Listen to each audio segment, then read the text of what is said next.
Good Hello. afternoon. Afternoon, everybody. Welcome to this month's edition of Women's L.I.K. It's great to have you here again if you've seen us before, and welcome if this is your first time. And what a month it's been, Angela. Yes, we've had Freedom Day. Freedom is upon us. What does freedom mean for everybody? Absolutely. We've had Diane, talking about her this morning, Dawn Butler. Yes. MP for Brent, taking on the MP, calling him out, using the L word. What do you Danger ahead. Oh, wow. I've got a lot of time for Dawn, I have to say. And I think, and I know we're not getting to anything political, but I think the basis of what she's actually saying is about being honest and being authentic. Does honesty kind of like, doesn't involve the government? Who knows? Because we know that some things haven't turned out correct, and that's going back decades of stuff that's happened before. But the principle of kind of being honest and truthful, I think, is what, as a nation, we're actually needing. We're needing to kind of like those at the front, or those who are leading the country, for them to be able to kind of speak the truth. Sometimes we may not like it, but the fact that she's called him out on a lot of things, what message is that sending? I think, but the fact that she's got ostracized for that, for kind of calling, calling things out. What would we do if we were at work, in a position like situation like that, seeing something that's not, is not right, and then calling it out as as an employee from management? What kind of message is that sending nationally? I think she's very brave in terms of absolutely the feedback she's got, but I think as a person, that's something we've all done. You feel like at some point in your life you're going to have to speak your mind, get it off your chest, and it's very therapeutic. I mean, you're a counsellor, you know how important it is to speak your thoughts. So just on that level alone, respect to her. And you mentioned Freedom Day, so that's been a wild thing, hasn't it? Do we wear masks, not masks? What's going on? But on the back of that, I know that from some of the clients that I work with, and the organisations that I work for as well, Freedom Day wasn't something that people were actually looking forward to, because there's still some people who are very, very anxious about being out and about, and will continue to, take their own precautions. And it's just to be respectful of each other. Some people may choose to not wear their masks. Those that do, at the end of the day, everyone's making their own choices based on how they feel, and for a lot of people, it's for their own safety as well. So I think it's just about being respectful of each other and the choices that we do make, but about, at the end of the day, about keeping ourselves safe as well. And I think you're right. I mean, freedom means different things to different people. And some people, I work with autistic, neurodiverse families, and some of those families felt that lockdown was very freeing. They didn't have to go into the world and take abuse and be misunderstood. So, the freedom is all about your perspective as well, isn't it? I went away last week, and some shops, they were saying, no, we only take people with masks. We prefer you to wear a mask in this shop. In other shops, no one's wearing a mask. So it was very much like, well, this is a confusing thing, but I want to feel that other people feel comfortable. So I'd wear it and not wear it, and wear it and not wear it. So I think that's how it should be. So let's see what this freedom brings us all. I think the only thing that freedom's brought for me was sunshine, and I can see we're both yellow ladies today because we're nice and warm. Golden. We've got the sun colours on. Golden. Absolutely. Song by, is it Jill Scott? Yes.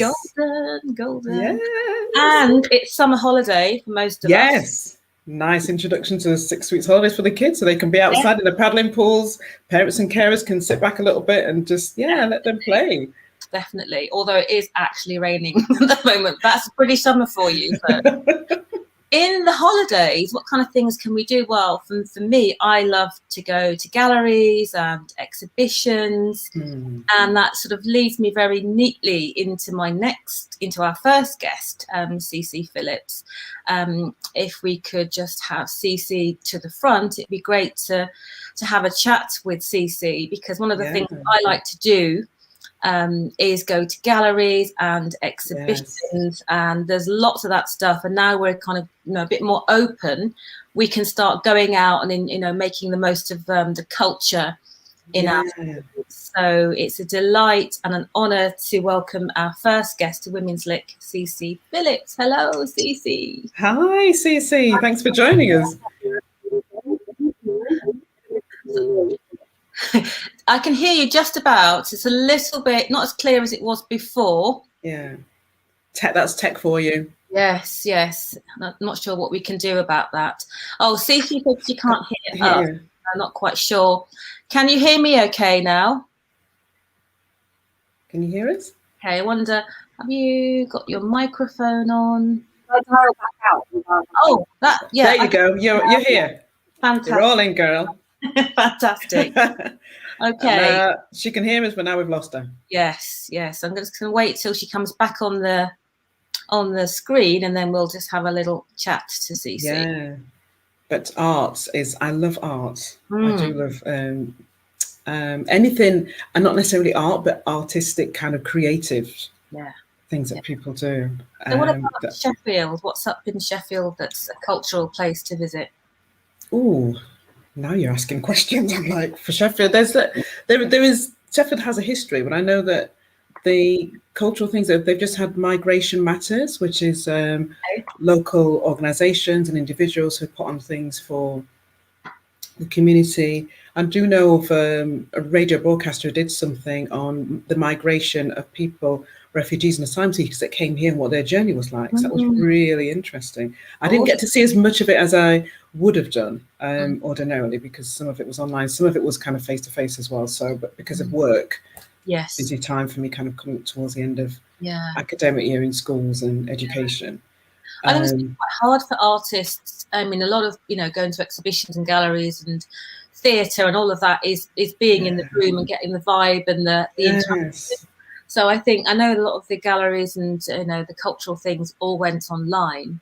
Yeah. But I'm not quite sure, you know, how a lot of people experience that. Because for me, it's about that whole thrill of getting dressed up and going to the theatre, you know, getting your ice cream or your glass of wine, just the whole experience, and then coming out feeling, you know, exhilarated and excited by what you've seen or experienced. So just to let our viewers know, we're having some technical issues. So if we can't get Cece back, we may need to whip over to our next guest, if that's possible. Yes. And is that something that we can do? Can we maybe bring Marvyn? Anthony's just saying give it a couple of minutes. So okay. That's absolutely fine. So we'll keep talking. This is what you do when you go live, isn't it? You have to keep talking.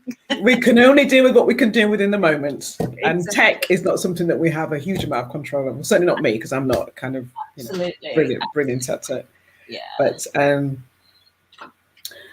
I'm just wondering, you know, people who are listening, you know, have you got anything planned for creative viewing? Oh, we're getting messages saying that everything's coming back. Yeah, we love that. We love that. Great. Okay. Okay. Real technical stuff, not for us. About, you know, visiting some of the creative places that are open, like you said, museums. I know that my son has been wanting to go and see Lion King, so we are planning to do that over next month at some point.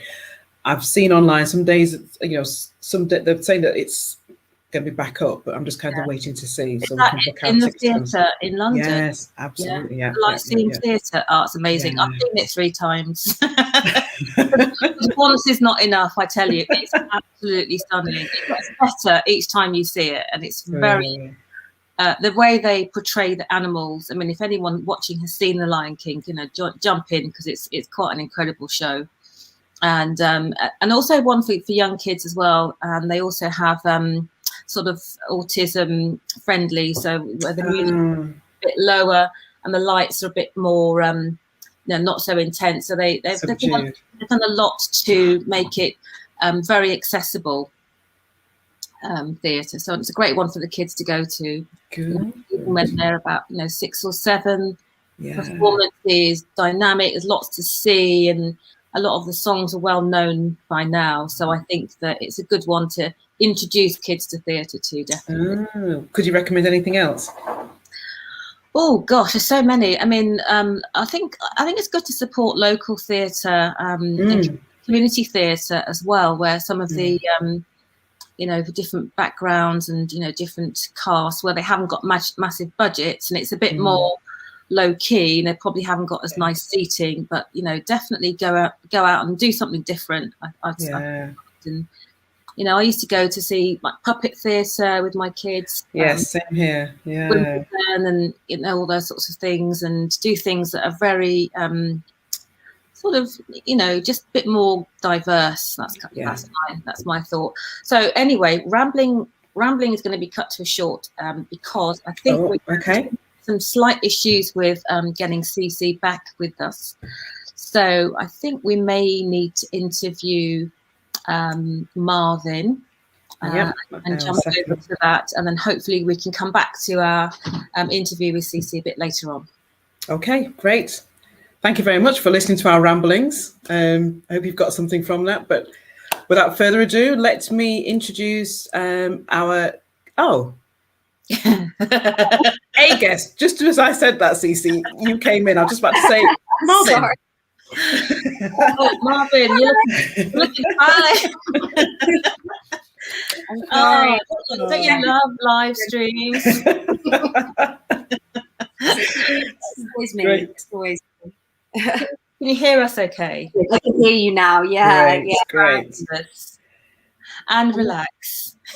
And breathe. Awesome. That's live. Suddenly everything stopped working. No worries. So, as I was saying, summer holidays, things to do and see.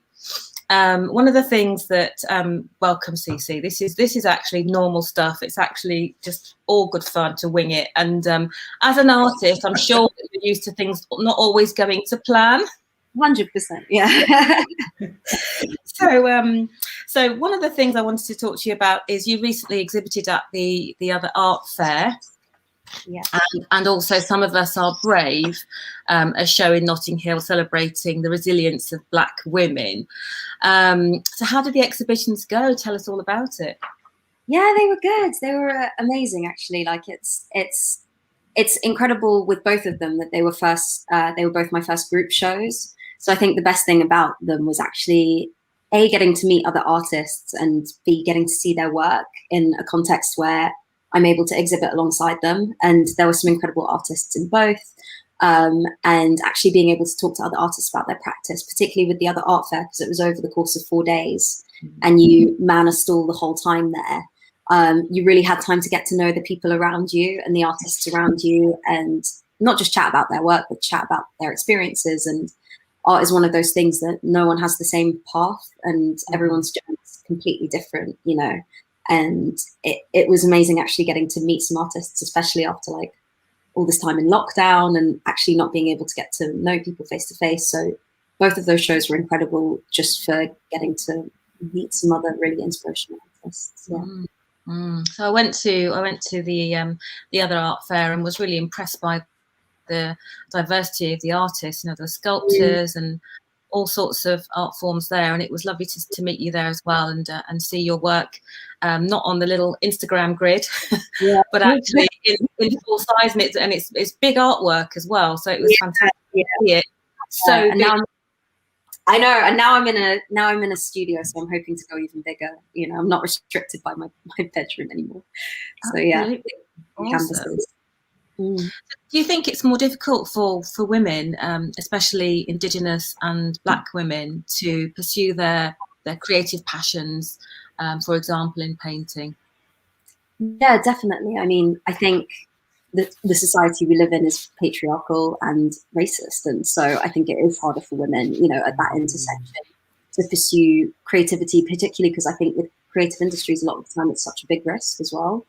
But I think, and at least for me as well, I think representation is so important. And the artists you kind of learn about at school, or the artists that you're seeing in the Tate, are so often male and white. And so if you're not seeing, you know, successful Black women artists, that's kind of the first barrier. And that's before you even get into galleries or institutions and what percentage of their collection are made up of women and women of color. And like, there's like a group of artists that I'm such a big fan of, actually, called Guerrilla Girls, and they're anonymous, but all of their artworks are around that and how difficult it is for women and women of color to get into the art world. And they've got, I think they did a piece recently, maybe it wasn't that recently, it was just really good, that was just a print that said, you know, when racism and sexism are no longer fashionable, what is your art collection going to be worth? And it's wow. you know, it's aimed at like the Tate and you know, institutions. But yeah, I definitely think it's harder. You know, that being said, I think the exhibitions that I've been asked to be a part of in the past year, there are 3 exhibitions for Black women artists, and like that's really incredible to be able to, you know, get to meet other artists, other women who are doing the same thing. And I think there's been a shift in the past year towards actually galleries, you know, having more inclusivity. Whether it's authentic or not, I don't know, is another question. But yeah. So the name of the collective you mentioned, just repeat that, because I think some of our viewers might want to find out more about that collective. It's the Guerrilla Girls, and it's spelled Guerilla. I hope. I think it is spelled that way. Yeah. We'll try and get that up on the ticket. Yeah. Great. And you mentioned the shift in the last year. So, you know, one might deduce that to do with George Floyd and the whole Black Lives Matter movement. And I think you make an interesting point about whether that is genuine or not. And, you know, I think from my sort of previous careers, corporate careers around diversity, one of the key messages always was that there is a value in diversity. It isn't just doing it because we've got to tick that box. You know, there is a market for, you know, work from female, minority, Indigenous, and all those other groups that are marginalised. There is a market for that artwork. There is a market for that representation. Yeah, absolutely. It's definitely in their interests. And, you know, I think with galleries as well, that you never want to have a roster of artists that are all doing the same thing. You want a variety of works. You want a variety of artists. Like it makes so much sense, you know, and hopefully the change will only continue. So, yeah. Absolutely. So in terms of your paintings, I'm a fan. I'm going to go right out there and say it unashamedly. Love it. Absolutely love it. I love that you turned around and you were like, I'm not the biggest fan, but let me just ask you. Yeah, exactly. It'd be a whole different interview then, wouldn't it? Exactly. Your paintings have a very strong sense of place and voice of the diaspora. You know, I feel, you know, my parents and my grandparents and people I see in Brixton Market, I see those people represented in your artwork. So talk us through that. Yeah, I mean, I love to hear that, firstly. So thank you for the compliment. And yeah, I mean, the show that I did, which was kind of the first show I ever had done, was earlier in March this year at Home by Rona McKenzie. And it was called Icy in Colour. And the show started really because when I was like doing my first body of works, I kind of picked up where I'd left off with my degree and dissertation, and I was looking into Black British history, you know, before I went into advertising pivot. And I kind of went back to my dissertation, was looking at all the research that I had from back then, and started just picking out like inspirational figures and people in our past that had inspired me, Black British people.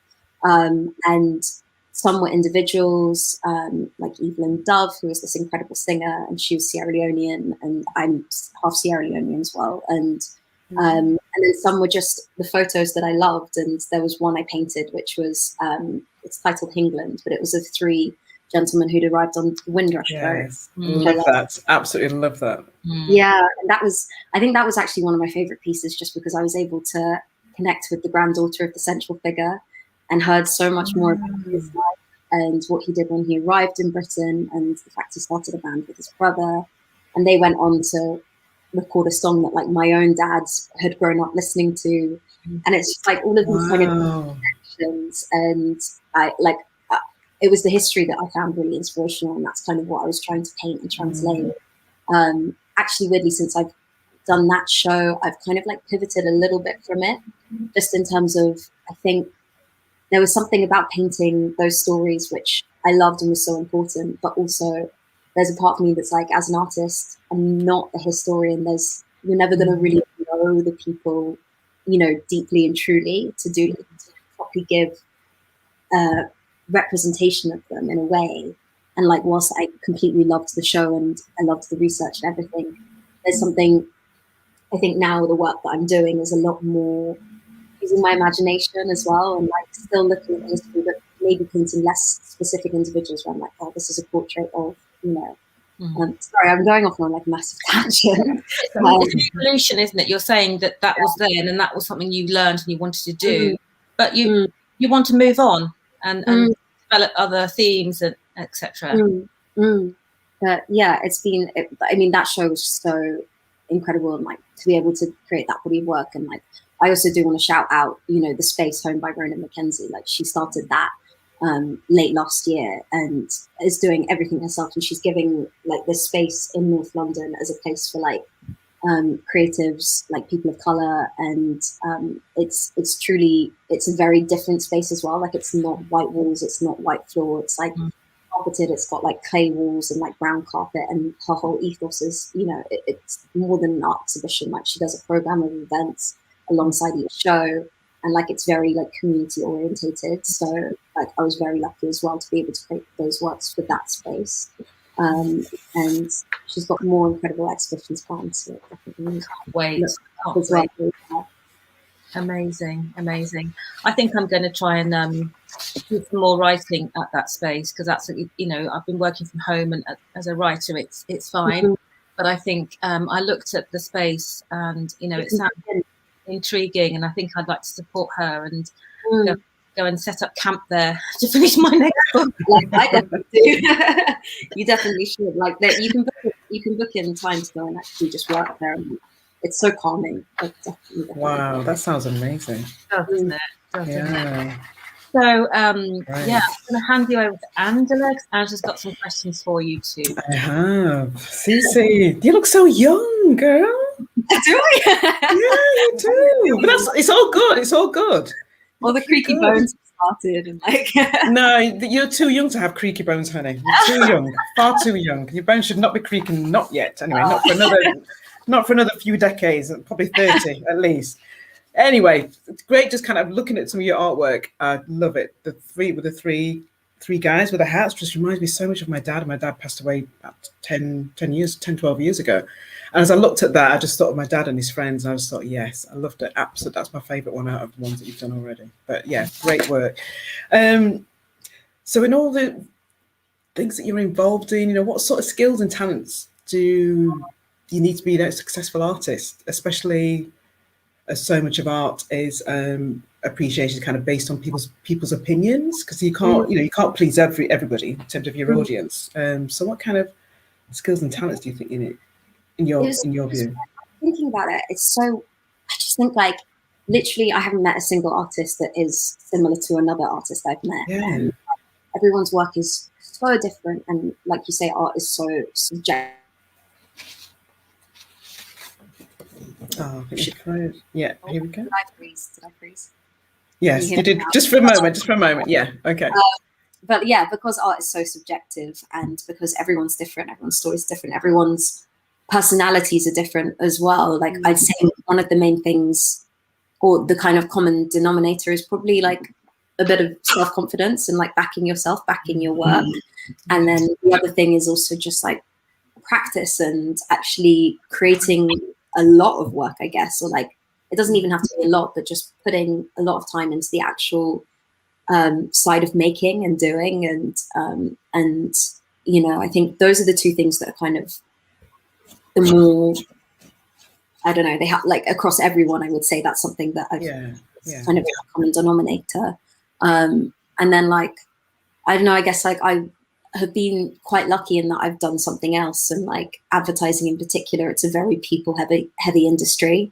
And like, I think that hasn't hurt, like, you know, to be able to just kind of send anyone a DM and be like that was the thing I did at the very beginning when I first became an artist. I literally would just DM other artists and be like, please, can I call you? And like, can we have a chat? Because I wanted to like hear what other people had done and like what their advice would be and recommendations, because I was kind of into something.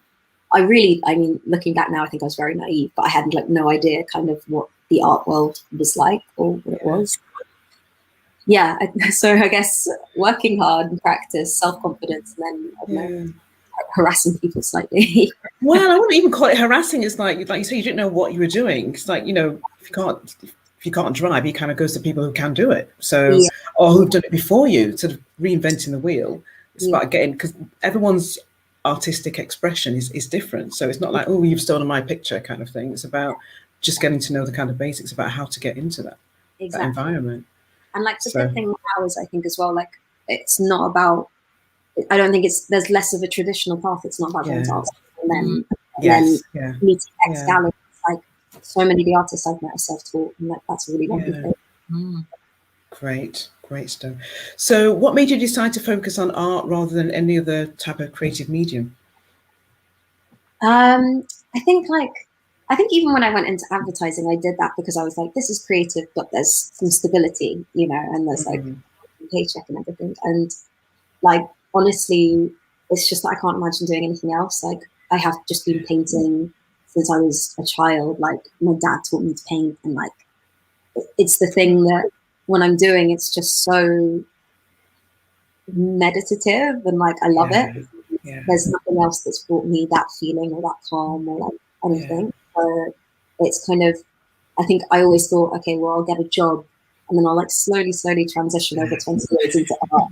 Because I have to in my life, but actually like throwing yourself into it is the best thing. And like, it honestly feels like I've been on holiday for a year now. Like, it just doesn't feel like, and that's the biggest dream. So and that's when you know you're following your passion, when it feels like a holiday. And if you're going to get paid for it on top of that, that's the bonus, isn't it? Oh, great. So digging into the practicalities for a little bit, tell us about the materials that you use and why do you use those? So I paint with oils, which I love. And I started painting with oils around like 18, so like A-level year.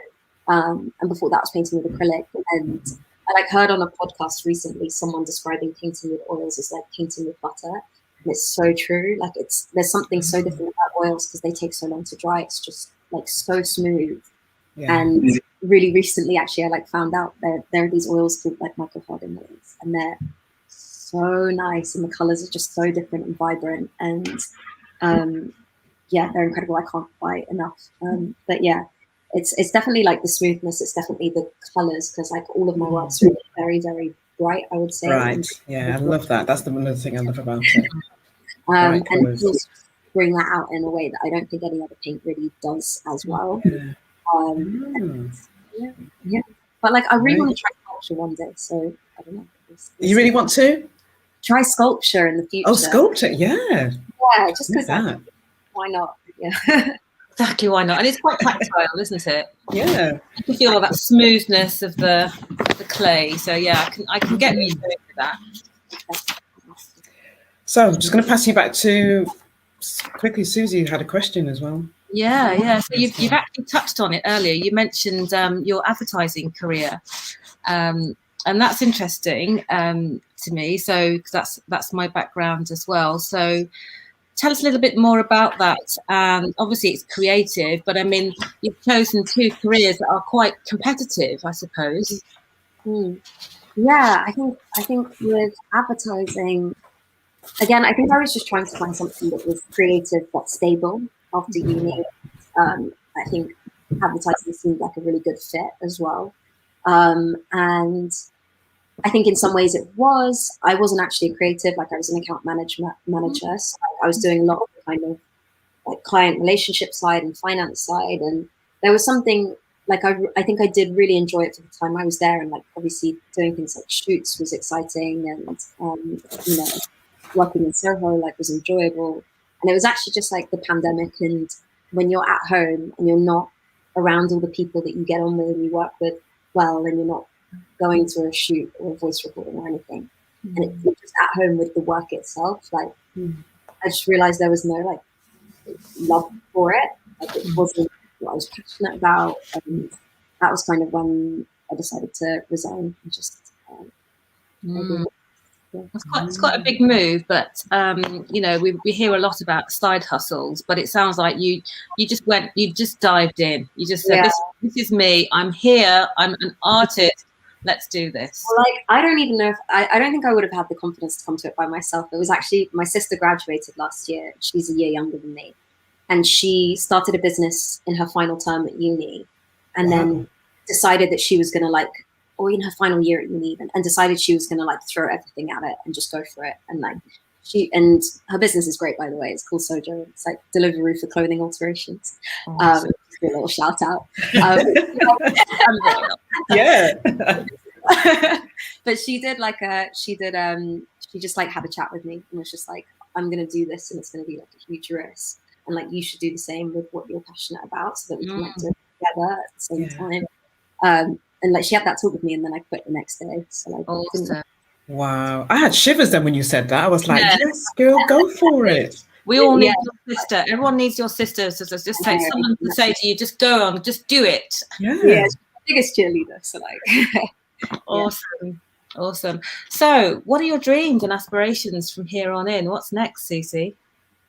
This is the hardest question, actually. Like, I'd say it's the hardest question just because it feels a little bit like, at the moment, I'm just like, I can't complain. I'm so happy with, you know, the fact that I can paint and then make a living, and like if that continues, like I'm going to be happy always. And I'm starting a master's in September, which will be exciting because I haven't studied art since school, and I think it'll be really good to actually be in an environment with like a lot of other young artists who are creating. And I think that would be really cool. And then I've got like a couple of solos end of this year, beginning of next year. So like, it sounds so like you're so excited. You can't speak.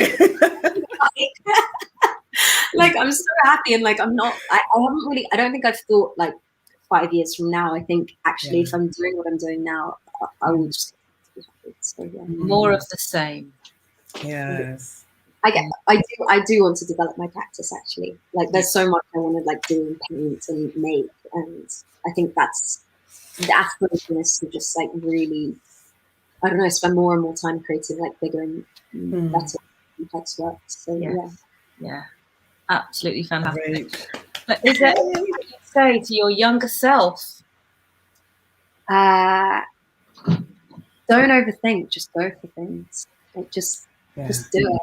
Just follow your passion, because like, I know people say it, and it's a common saying, but like, if you're doing what you love, you never have to work a day in your life, and that's so true.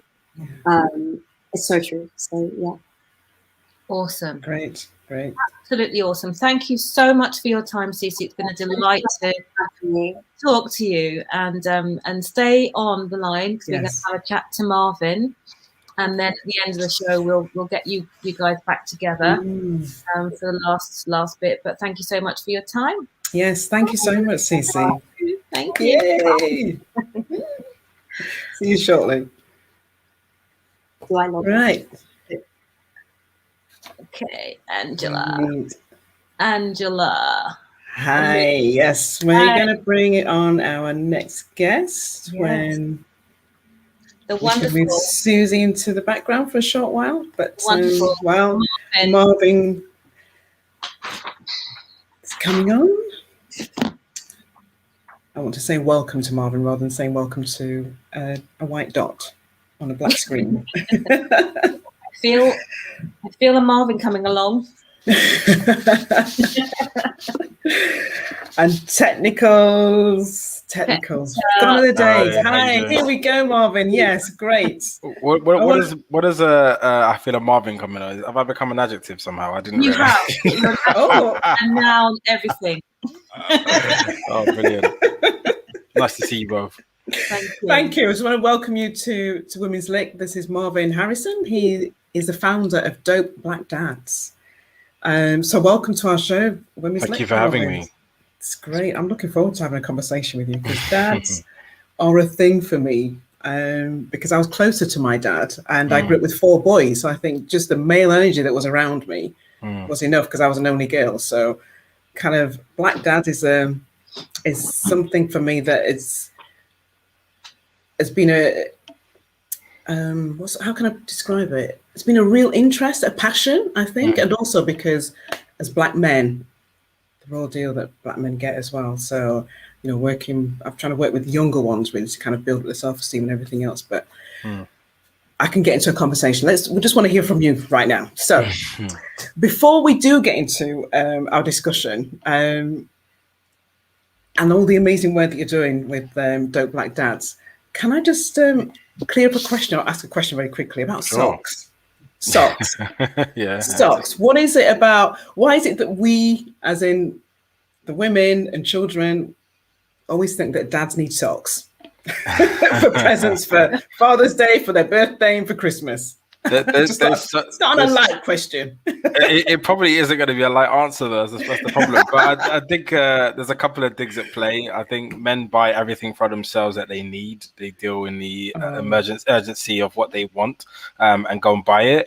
I think it's also it's the kind of universal thing. Men don't care for themselves in a way of buying things like socks and underwear because largely they can't be seen until hopefully they believe it's too late. So they usually underinvest in those areas. So it's always nice to receive the things that you never buy for yourself. I think the same for sort of self-care products as well. And those things also kind of always go down well just because we just don't consider investing in them. Unless it's aftershave, we always go really hard on aftershave because it's immediate impact. We get it.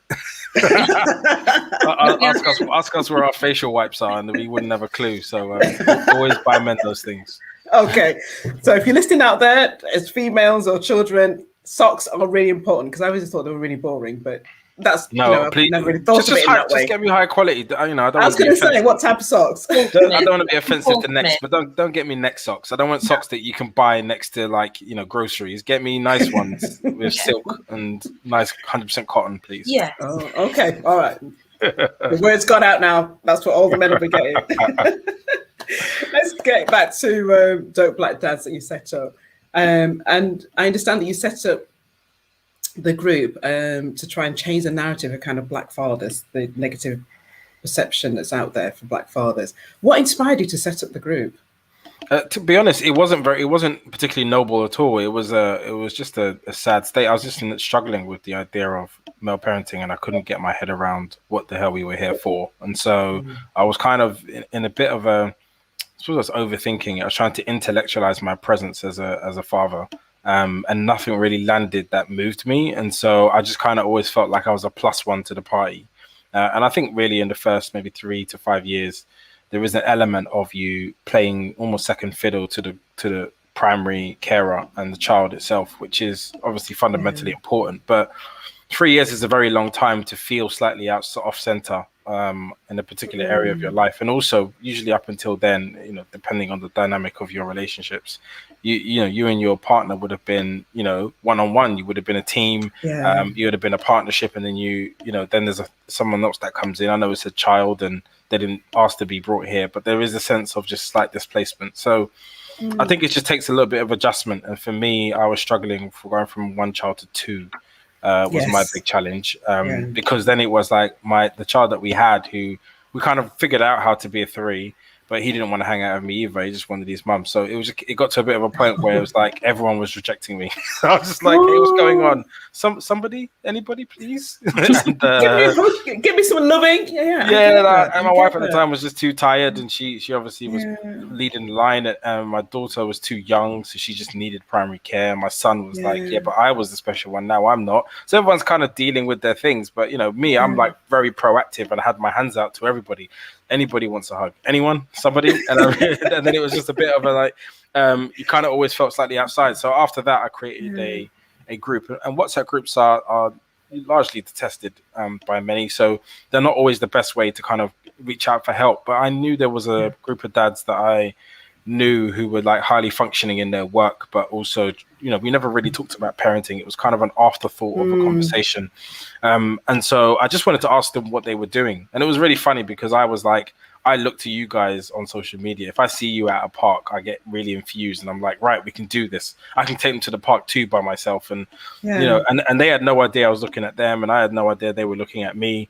And we were all kind of struggling. And then we just started talking about everything around the male parenting experience and the intersectionality of race. And it was really just calming. It literally within 3 days, I felt like a human being again, because every man was just like, yes, finally someone's congratulating us on our contribution to parenting. This is a rare occasion. So it helped me through a very dark time. And then so after 6 months, I kind of dedicated the next 2 years to just really making it something that other people can use and connect to. And so now it's just become a platform for as a Facebook group for dads to share their experiences and, let it just run on for as long as it can.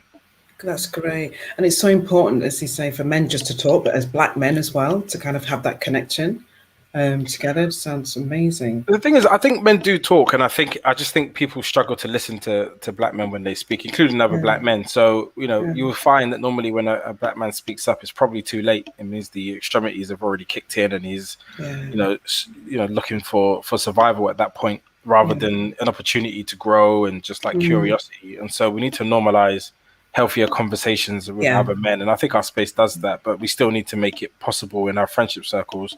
But also we need our partners and our wider families to actually pay attention to the things that we say when we're going through these experiences. Yeah, no, that's great support. So I kind of had it in my head that it might have been because of your relationship with your dad, where he set up the group, and that was my judgment and that was my perception. But what was your relationship like with your own father? He wasn't really present, but I didn't realize I needed him, because my mum was like, if for a football analogy, she played defense, goalkeeper, midfield, and up front. She did it all. So I never really needed or knew of the need of a presence. And it wasn't until I had a child that I thought, actually, a lot of this stuff that I probably want to do or need to do isn't automatic. It's quite conscious.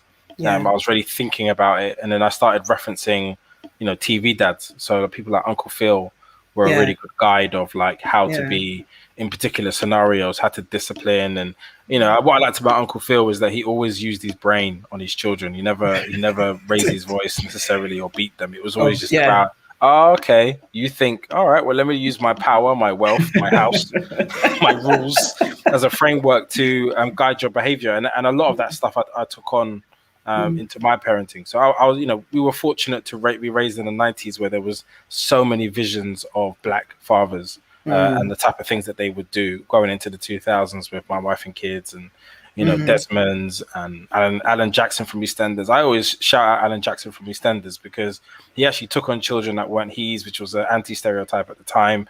He worked, I think he worked 2 jobs. He looked after his nan. He looked after everybody. And apart from when he left Karen, Carol. I don't even watch it, sorry. Yeah. It's interesting to hear it though. Yeah. Like he did leave Carol for another woman, but apart from that, he did what he needed to do as a father. He looked after Billy and everybody else, and so those types of visuals really do help the narrative, but also your own feeling about male parenting. Oh, great. Thank you, Marvyn. I'm going to come back to you, but I'm just going to pass over to Susie, who's got a couple of questions as well. Yeah. Thank you, Marvyn. It's fascinating to hear you talk, Marvyn. And my interest is, I know from the notes that your children are sort of fairly young-ish. And but from where I come from, my father was absent, so I grew up without my father. and you mentioned you grew up without yours and didn't realise he was missing until you became a father. And that for me, the pattern sort of repeated. So, you know, my father was absent, and then my children's father was absent. So there was that kind of thing. So in your group, how many of the fathers, you know, have older children who they perhaps are absent for? And, you know, how much of that work is not only about building fatherhood with children that you're growing, if you know what I mean, but with children that are absent, and you might want to heal that relationship. How much does the group facilitate that? Yeah, I think our goal has always been to try to keep the nucleus together, and together doesn't necessarily mean you stay together in a relationship. It just means that you stay together as a family with the mission of raising, you know, healthier children. So that can be done in different ways, and it's about normalizing different family makeup. So when we talk about queer and gay fathers, and we talk about blended families, and we talk about you know, people, uncles playing present roles and grandfathers playing present roles. All of that is a part of the overall mission, because we just want male influences in families. And obviously, it's great if it's the father. It doesn't necessarily have to be the 2.4 children that is presented. We actually just want men present, period. And a lot of that comes down to, we always look at the symptoms as to where the problem may be, but you know, to be quite honest, it's just that we haven't been designed to care. And so, and I mean, care, period, about anything. And so masculinity has been driven based on capitalism, and we make money and we work really hard and we bleed out of our eyes and do 60 hours a week. And then we come back and pass out. No one thinks about the connection that you need to have on a human level with the people that you create. And so quite often the absenteeism of men and fathers is greater than just like men don't want to, or men are trash, or whatever, you know, clickbait quotable we can use to describe men. It's actually something usually quite deeper. And, you know, we were regularly sent out there as to use our physical self as a tool to provide for people. And then when that didn't work from a mental point of view, you know, there was very little support and understanding in place. What I'm never going to deny is the impact of men doing that, and what they did to women and their children as a result of being that tool, because it doesn't, you know, we don't remedy the fact that men were used that way and then justify, you know, the abuses that they have committed in their homes and in families and generally in society.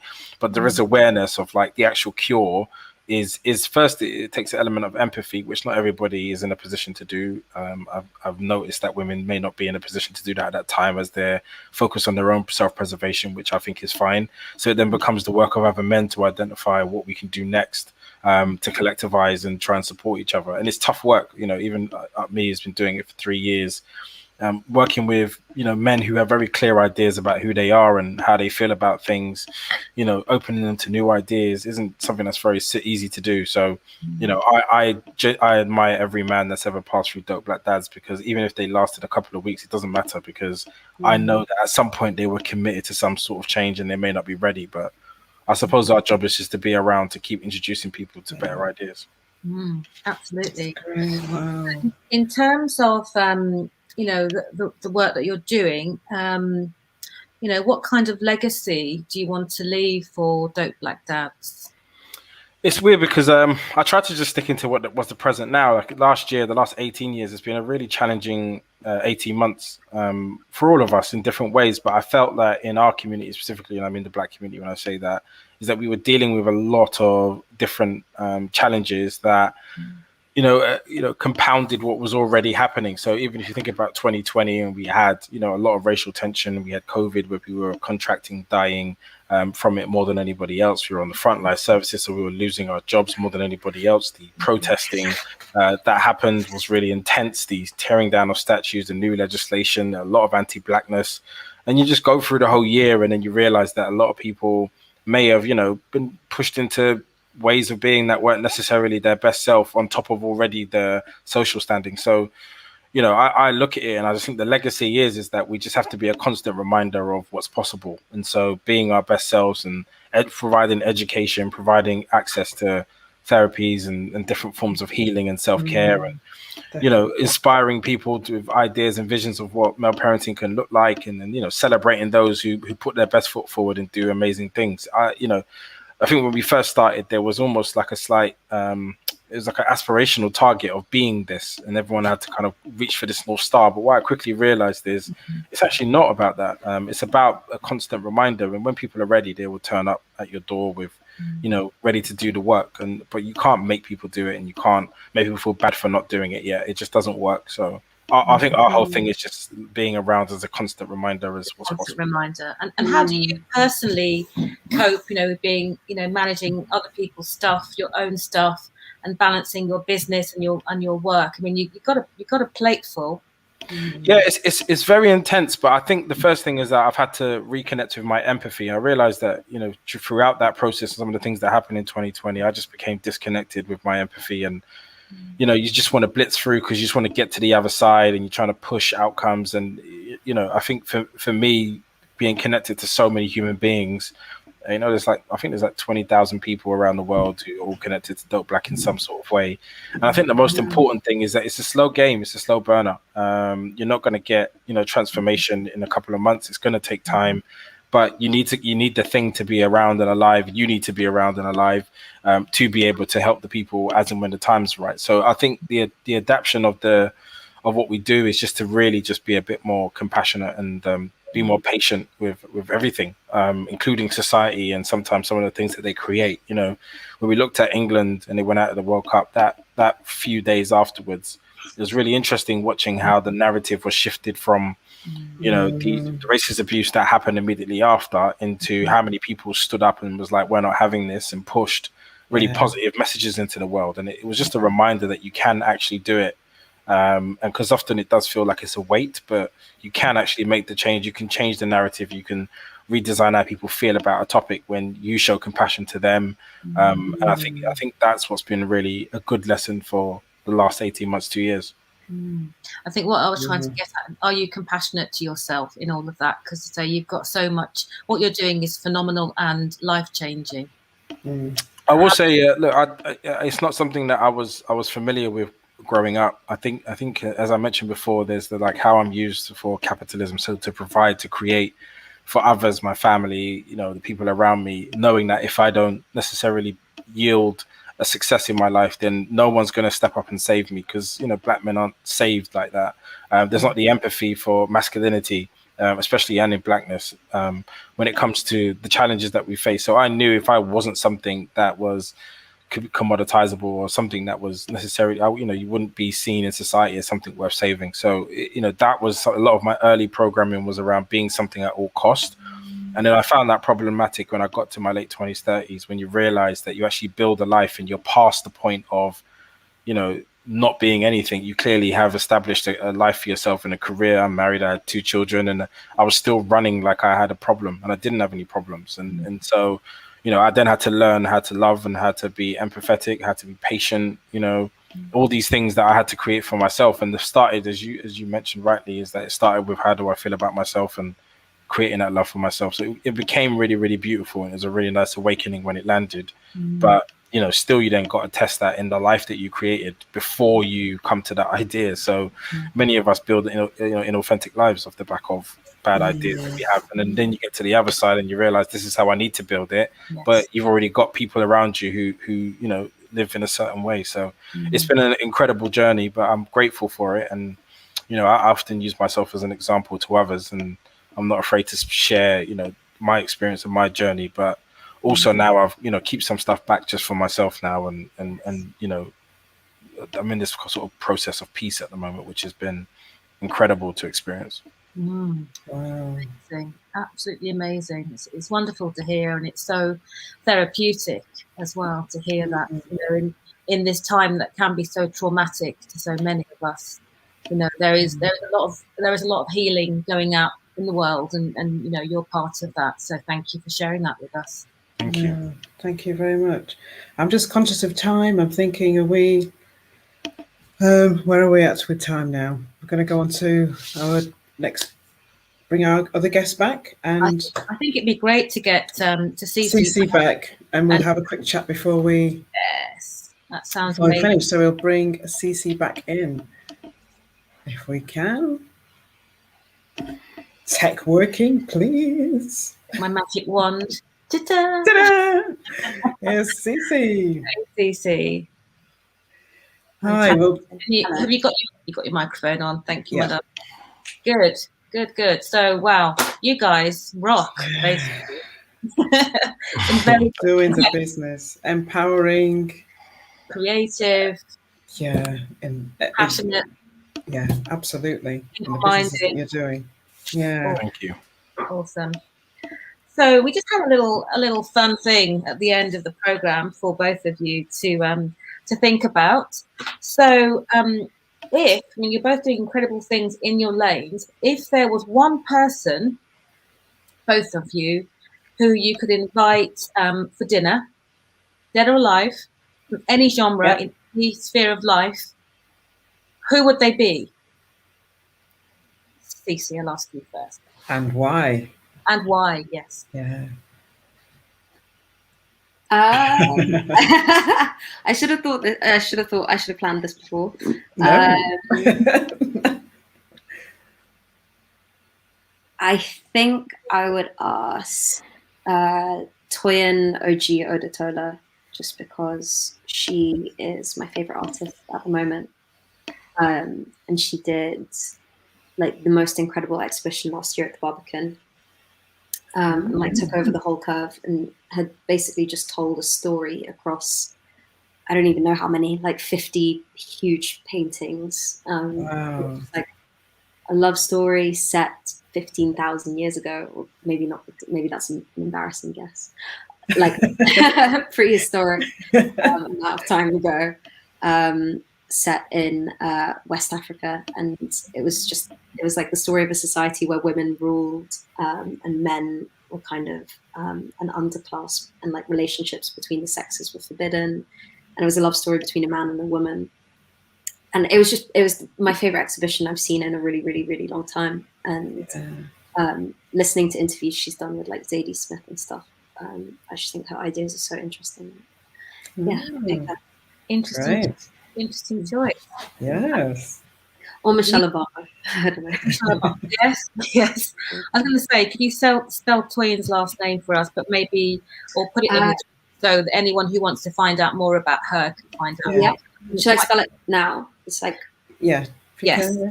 OJIH and then ODUTOLA. I think. I hope. Okay. We can. I'm not amazing at spelling, so if you got that wrong, people are going to be furious. You sound like if anyone else knows something. And that's a dad talking. My spelling is bad. You're not spelling bee. And the same question to you, Marvyn. I'm going to be one of those people.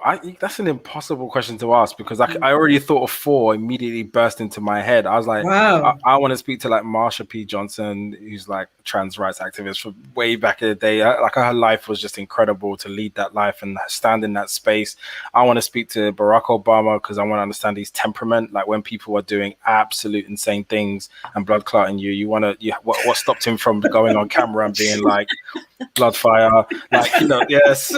And then I want to speak to Toni Morrison. I want to speak to Maya Angelou. Yes. Like, you know what it is? It's just I named my daughter's middle names are Maya Angelou, so her name is like ridiculously long. Because when I saw her, I was like, I just wanted to inject some like super black woman powers into her, and I was just like, what a life to have lived in an era which was like destined for you to be literally nothing and to create so much and to be connected to such an incredible movement in blackness. But her perspective is so peaceful without judgment. It's so peaceful without without boasting. And I want to immerse myself in people who are able to create that, but sustain it without it becoming a little bit, like, look how peaceful I am. Which is the kind of YouTube, Instagram era which we created. And I think her and Toni Morrison would have said some things to me in my day-to-day life that, would have centered me in a nice way and retract some statements. So it'd have been really powerful. Yes. You know what amazing voices. I was lucky enough to meet Toni Morrison years ago. Oh, okay, here we go. Go on. Go on. It's like one of those things. It's like, I call Barack Obama every week just to see how he's feeling. And I'm beginning to believe that you could do that, Marvyn. Oh, wow. Marvyn, Cece, Angela, anything is possible. In this Absolutely. realm that we're in right now, anything, we are all connected. Yeah. We have the power, the force multiplier. Yeah. And you know, that is so powerful. I just feel the change is so dramatic. We are literally magicians. Yeah. That's really powerful. It is. It is. Let me ring Obama then. I think he does follow me. He follows me on Twitter, but like, does he? He What? does, Okay. but he I knew there was something about that doesn't talk to me statement. though. Wow. But he's following you, so he knows you. He did, and he sent me a book, but I think it was connected to something else. But he sent me a book. I've had a, you know, I'm getting closer. I'm working with you, Cece. I'm like, oh my god, yeah, President, you're there. Yeah, I'm gonna figure it out because I want to be able to ring him and just be like, so I saw that interview. How do you think that went for you? I just want to hear his thoughts on processing. It's a real thing of mine. But yeah. Yeah. Wow. Awesome. I was not expecting that, Marvyn. Yeah. Should have saw me when he followed me. I slid on my knees like I scored a World Cup final goal. Right. Actually, as you say that, you were saying when you were talking earlier, you were talking about the World Cup, and I was like, England did the World Cup final. I was like, it was the Euros. Yeah, it was the Euros. Sorry, yes. Yeah, no, that's all right. I'm into football. England are that good. Just to be clear, we're not that good. Guys, we've reached an hour. Yeah, we have. I know, it's too quick. It's flown. We should just do another hour. It's our world. We do what we want. I have to make Sunday dinner, so I actually can't do that. But I know. That's why we're going to finish on time. Amazing. So yeah. So for me, just fantastic to meet both you, Cece and Marvyn. Thank you very much for coming on the show on Women's L.I.K. Really, really appreciate you sharing your work, your creativity, your inspiration, and we've done the reason for Women's L.I.K is about meeting people like yourselves, giving you a platform to kind of speak and for people to be informed and do some amazing things with their own lives. So really grateful for you guys taking the time out of your busy schedules to kind of come on and share with us. So yeah, if Susie wants to say anything else. I second that. Yeah. Thank you. Yeah, and just to say that our next show, I'm looking down because I just want to make sure I give you the right information.